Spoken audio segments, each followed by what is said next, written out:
Hello and welcome. Today I'm gonna show you my final project, which is terrain generation based on Perlin noise. Okay, let's see how it works. Here comes my project. Let's rotate and see what do we have here. Okay, let's move on. Here you see a little bit of light coming. This is a example of lighting on water surface, grass, sand. But the main idea is the terrain itself. You can see here the mountain. We can go a little bit closer and look at it. So we have a water, and then we get sand, grass, and the more we move higher, we have a little bit of ice, a little bit of rock surface, and then on the top of the rock we have a white snow. Let's move back and see how it works.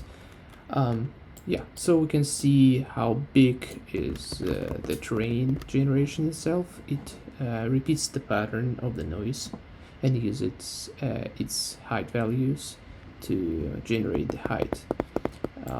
The height itself is generated physically.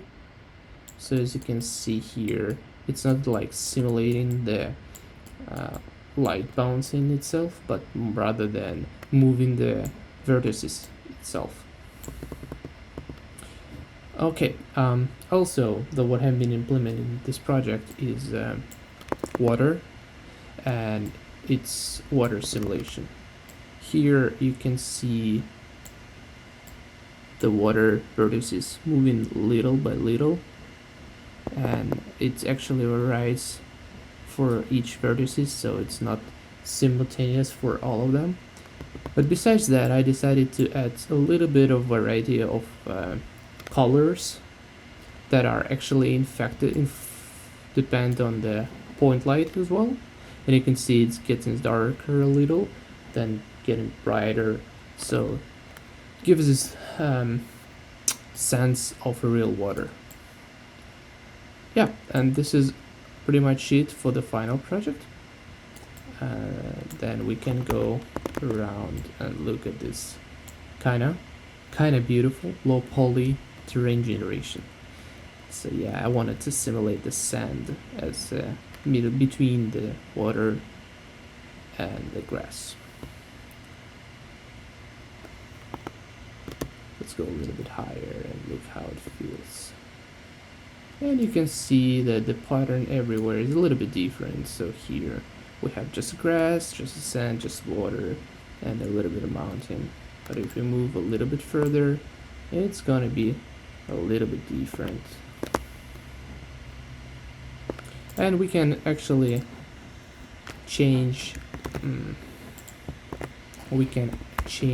the values of octaves to manipulate the value. So for example, I want to make it less rock here, so just probably decrease the amplitude as well as then increasing frequency, decreasing frequency. Let's decrease it to 2 and see what we have.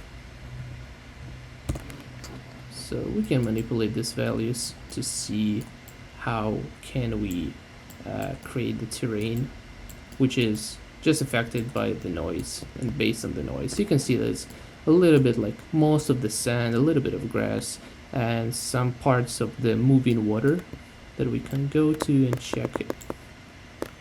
Let's go a little bit higher.